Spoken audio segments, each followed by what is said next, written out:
Hello, कैसे हैं आप? आपने मेरी पहली वीडियो को अपार स्नेह और प्यार दिया, इसके लिए मैं आपका तहे दिल से धन्यवाद करता हूं और मैं आशा करता हूं कि आप अपना प्यार और स्नेह मेरे प्रति यूं ही बनाए रखेंगे और मैं भी ये कोशिश करूंगा कि आपको अच्छे से अच्छा पढ़ा पाऊं और आप उसका अच्छा लाभ उठाओ। तो आज हम राष्ट्रपति सेकंड पार्ट में चर्चा करेंगे महाभियोग प्रक्रिया पे, और जिसने फर्स्ट पार्ट को नहीं देखा है तो वो उसे अवश्य देखें। वीडियो के डिस्क्रिप्शन में उसका लिंक दिया गया है, वहाँ जाकर आप उसे देख सकते हैं। तो आज शुरू करते हैं। तो राष्ट्रपति की जो महाभियोग प्रक्रिया है उसके लिए हमें दो अनुच्छेदों को समझना जरूरी है। इसकी चर्चा हालांकि मैंने थोड़ी सी फर्स्ट पार्ट में की है। अनुच्छेद 56 और अनुच्छेद 61। अब हमें ध्यान क्या रखना है कि राष्ट्रपति को महाभियोग द्वारा हटाया जा सकता है, यानी वो विधि कौन सी है जिससे राष्ट्रपति को हटाया जा सकता है, उसे महाभियोग कहते हैं। यानी राष्ट्रपति को जिस विधि से हटाया जा सकता है वो महाभियोग है, और ये जो बात है इसका उल्लेख अनुच्छेद 56 में, यानी राष्ट्रपति अगर संविधान का अतिक्रमण कर दें तो उन्हें अनुच्छेद 56 से के अंदर जो महाभियोग दिया हुआ है उससे हटाया जा सकता है। इस बात का उल्लेख अनुच्छेद 56 में है। लेकिन ये जो महाभियोग प्रक्रिया है, यानी ये महाभियोग है, ये कैसे काम करेगा, इससे कैसे हटाया जाएगा, यानी ये प्रक्रिया क्या है महाभियोग, इसका उल्लेख अनुच्छेद 61 में किया गया है। और आज हम अनुच्छेद 61 पर ही चर्चा करने वाले हैं, ठीक है। तो अनुच्छेद 61 राष्ट्रपति की महाभियोग प्रक्रिया। तो पहले मैं आपको बता देता हूं कि जो हमारी संसद है उसके दो सदन हैं।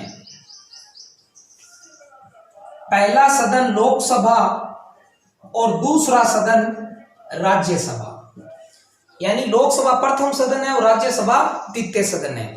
और जो महाभियोग की प्रक्रिया है उसमें महाभियोग का प्रस्ताव लाने में या राष्ट्रपति पर महाभियोग लगाने में संसद के दोनों सदनों को बराबर शक्ति है। यानी मैं ये कहना चाहता हूं कि महाभियोग का प्रस्ताव पहले राज्यसभा में भी लाया जा सकता है या पहले लोकसभा में भी लाया जा सकता है। अगर हम पहले राज्यसभा में प्रस्ताव ला रहे हैं तो वो पारित होकर वहां से अगर पारित हो जाता है तो लोकसभा में आ जाएगा। अगर प्रस्ताव लोकसभा में पहले लाया जा रहा है तो यहां से अगर पारित हो जाता है तो वो राज्यसभा में चला जाएगा। यानी प्रस्ताव संसद के किसी भी सदन में पहले प्रस्तावित किया जा सकता है। हमें ये बात अच्छे से ध्यान रखनी है। अब देखते हैं हम आगे।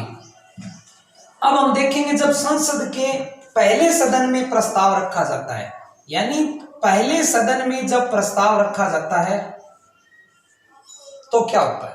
तो यहां पर हमें दो तीन बातें ध्यान में रखनी है। नंबर 1, जिस सदन में पहले प्रस्ताव रखा जाता है उस सदन के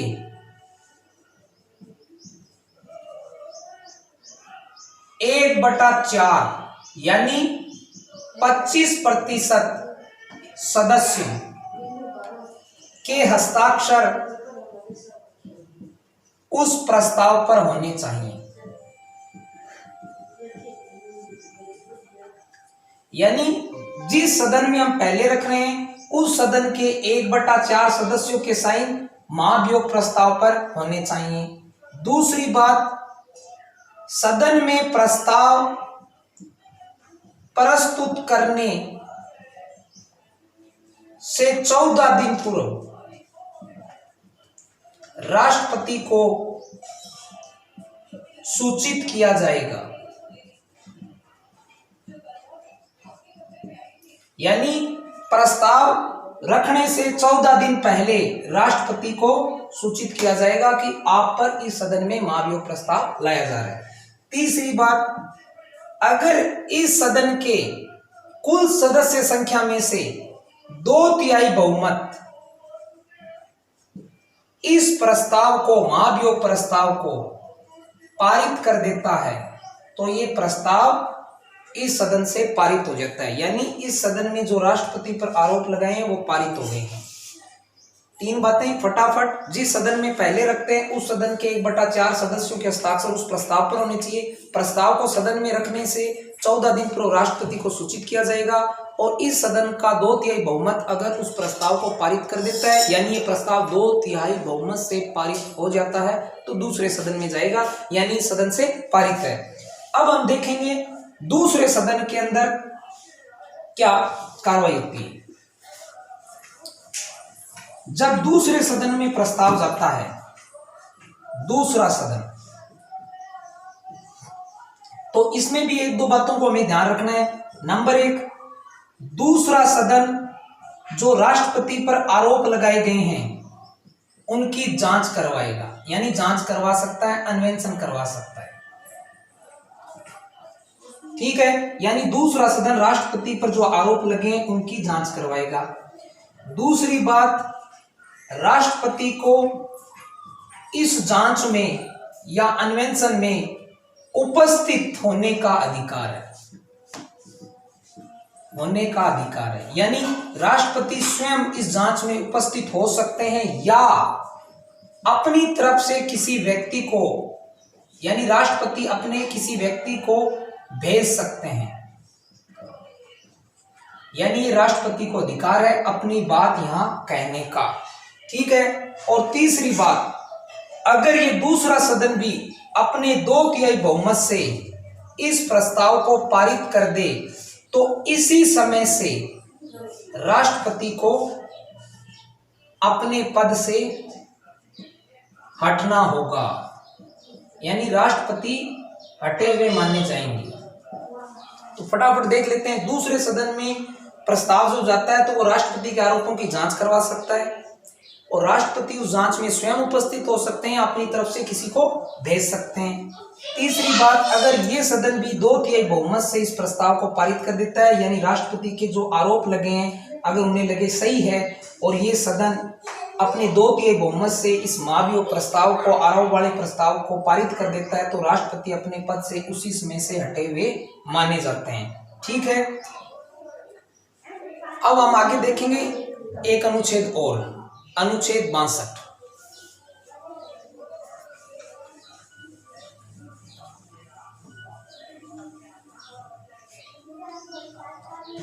अनुच्छेद 62,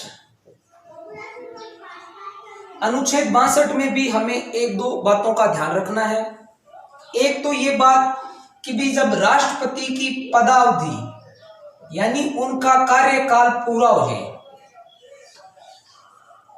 तो अनुच्छेद 62 ये कहता है कि राष्ट्रपति की पदावधि पूरी होने से पहले चुनाव करवा लिए जाएंगे।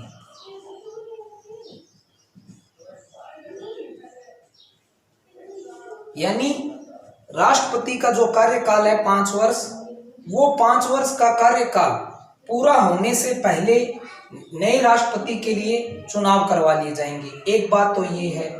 दूसरी बात ये है कि पद पर रहते हुए राष्ट्रपति की मृत्यु हो जाए या राष्ट्रपति समय से पूर्व इस्तीफा दे दें या महाभियोग प्रक्रिया द्वारा यानी महाभियोग द्वारा उन्हें समय से पूर्व हटा दिया जाए या अन्य कोई कारण जब राष्ट्रपति का पद समय से पूर्व रिक्त हो जाता है, तो ऐसी सूरत में अनुच्छेद 62 के तहत कि शीघ्रता से चुनाव करवाए जाएंगे और रिक्त पद को भरा जाएगा, या जो पद रिक्त हुआ है उस तारीख से या उस दिन से 6 महीने से पहले चुनाव करवा दिए जाएंगे। यानी जो पद रिक्त हुआ है उसको शीघ्र भरा जाएगा और पद रिक्त होने से लेकर 6 महीने बीतने से पहले उस पद पर चुनाव करवा लिए जाएंगे। और तीसरी बात हमें ये ध्यान रखनी है कि जो समय से पूर्व पद रिक्त हुआ है और उस पर जो निर्वाचन हुआ है तो जो नए राष्ट्रपति निर्वाचित हुए हैं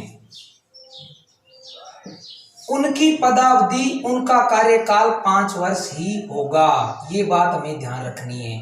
यानी हम मान लेते हैं कि किसी राष्ट्रपति ने 4 वर्ष का कार्यकाल पूरा किया और उन्होंने मान लो इस्तीफा दे दिया, अब उनका कार्यकाल 1 साल बचा था, लेकिन अब जो चुनाव होंगे ना, तो नए राष्ट्रपति बचा हुआ कार्यकाल पूरा नहीं करेंगे, बल्कि उन्हें पूरा 5 साल का कार्यकाल, 5 साल की पदावधि ही मिलेगी। हमें ये ध्यान रखना है। यानी अनुच्छेद 62 ये कहता है कि राष्ट्रपति का कार्यकाल पदावधि पूरी होने से पहले चुनाव करवा लिए जाएंगे।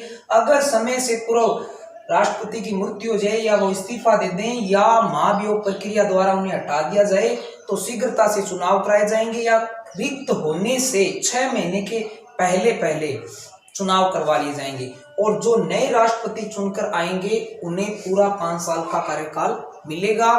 आगे वाले पार्ट में हम राष्ट्रपति की शक्तियों के बारे में जानेंगे और मेरी पूरी कोशिश है मैं आपको अच्छे से अच्छा पढ़ाऊं। फिर भी आपको कोई प्रॉब्लम है या कोई कमी लग रही है तो आप अपनी उस समस्या को मेरे साथ शेयर कर सकते हैं, आप उसे कमेंट में लिख सकते हैं। मेरी पूरी कोशिश रहेगी।